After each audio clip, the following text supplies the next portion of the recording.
Welcome to the channel, viewers. Dr. JW Ayub. I hope you enjoy this episode of Immigration Saturation. When the majority became afraid to defend its own culture. Have you ever noticed how some conversations suddenly stop the moment certain questions are asked? Not because the questions were answered, because nobody wants the consequences of asking them. People lower their voices, they change the subject, they become careful, they begin managing perception instead of pursuing truth.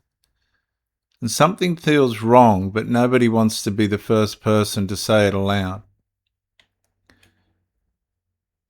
A nation enters a dangerous phase when cultural confidence becomes weaker than the fear of being criticized.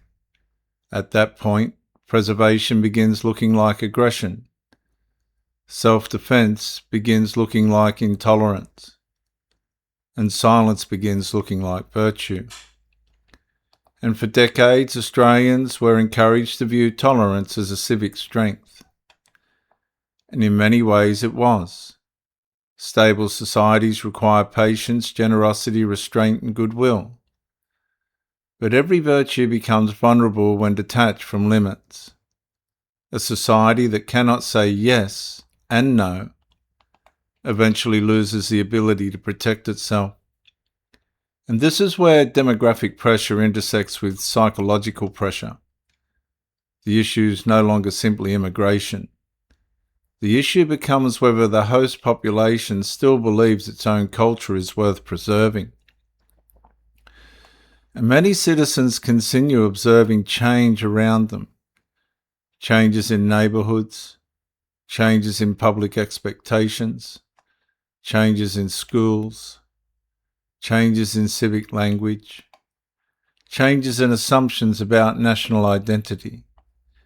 Yet increasingly they feel reluctant to speak, not because they necessarily hate the country, because they fear the consequences of defending it.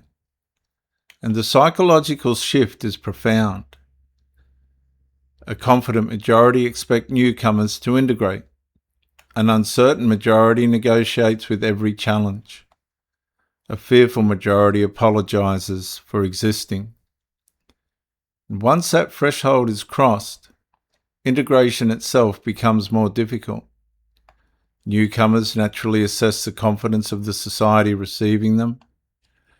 When the host culture appears unsure of its own legitimacy, assimilation pressure weakens. Parallel identities strengthen. Separate loyalties endure longer. And shared expectations become increasingly difficult to establish. And eventually a nation begins protecting the feelings of every group except the people responsible for maintaining the civilization itself. The public senses the contradiction, yet many remain silent, not because they agree, but because silence feels safer than resistance. Viewers, the greatest threat to Australia is not necessarily external pressure. It is the moment the majority loses confidence in its right to preserve what previous generations built.